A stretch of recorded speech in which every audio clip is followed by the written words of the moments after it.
In this video, I'm going to give you guys a behind the scenes look at what it takes, what goes into making a beauty shot here on That Works.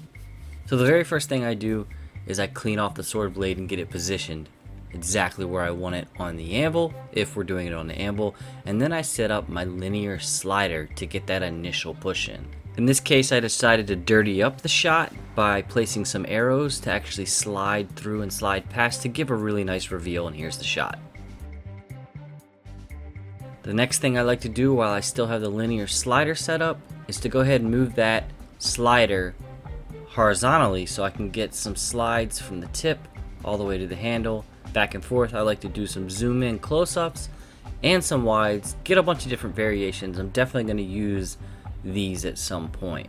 So sometimes you got to adapt, move the light with you to get those highlights exactly where you want them, and the smoke is always a nice touch. Here's an example of a linear slide. The next thing I do is I use a tripod to get some pans up and down. I like to change out my lenses, try a couple different things. In this case, I'm using a 15mm lens. Gives you some really nice wides and you can get a lot closer, show some different kinds of details. But I get a lot of different pans. I like to use those quick pan shots as transitions from one epic shot to another epic shot. And I also do some handholds. I do some handholds just for some safety. I usually don't end up using them, but every once in a while, one or two of those handhelds comes in useful.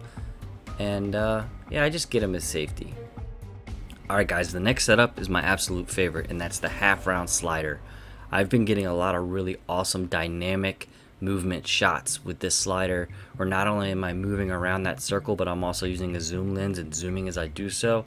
So it creates a lot of dynamic movement. You can just do a ton with this thing. I use it a lot.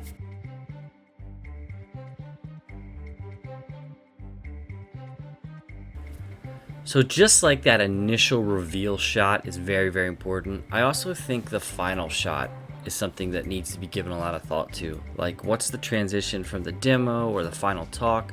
I try to bang out all the same shots that I can with each slider so I don't have to reset them up. In this case, I got an idea that I wanted to do this pull out shot with the linear slider again, using the bow and the arrow that would then set up me coming into the next shot. So the very last shot that I got is I basically just use the end of the linear slider as a tripod, and then I go over and I pick up each individual item in slow-mo, zoomed way in with the zoom lens, and it gave me a nice transition just like this into the demo. So kind of want to think through some things while you're doing these beauty shots, figure out how you're going to get from the making portion to the beauty, and then from the beauty to your demo or your final talk. I hope this video helped you guys, anybody who does beauties, or if you were just interested on how we do it. You can do beauty shots just like this on a budget. Those sliders don't cost a lot of money. You're really just limited by your imagination. You can truly do a lot with very little. For more behind the scenes videos, be sure to subscribe to this channel. That Works too.